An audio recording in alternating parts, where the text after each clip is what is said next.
जय जगन्नाथ दर्शकों को नमस्कार। जगन्नाथ देवंक रथयात्रा अवसर रे समस्त डीजे प्रेमी को शुभेच्छा एवं अभिनंदन। एबे आमे मेदिनीपुर सोली रे एक भक्ति गीत सुनिबु। प्रथमे आमे एही गीतर साक्षात फ्रिक्वेंसी सुनिबु। जय जय जगन्नाथ जगत ठाकुर शतदल पद्म पादे प्रणाम मोर।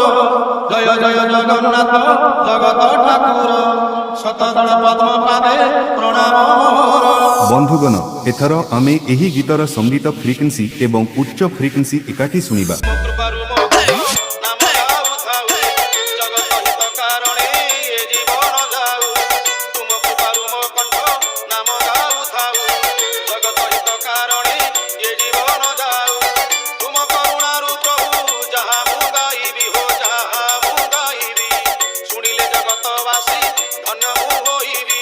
बंधुगण एपर्यंत आपण माने एही गीतर स्वर एवं मध्य फ्रिक्वेंसी उपभोग करिसंती। जगन्नाथ देवंक द्वारा एक भक्तिपूर्ण गीत एबे एहाकू रतन भैया तैयारी करिसंती। दर्शकगण आपणको मोबाइल बाहर करंतु एवं वीडियो तैयारी करिबा आरंभ करंतु। आसंतु एहाकू मिदनापुर सोली रे सुनिबा। जय Jagannath. YouTube by Humming Raj।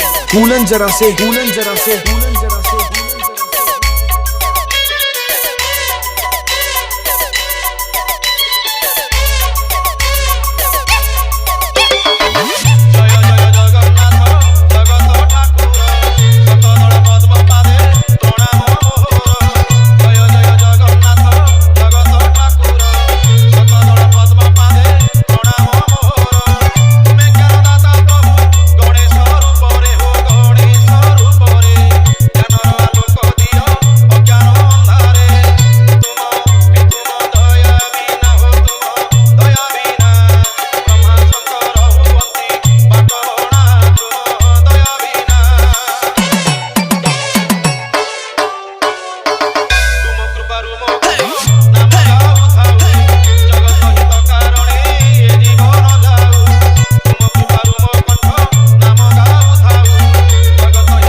RJ Ratan Remix Sepur Se। YouTube by Humming Raj।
RJ Ratan Remix Sepur Se।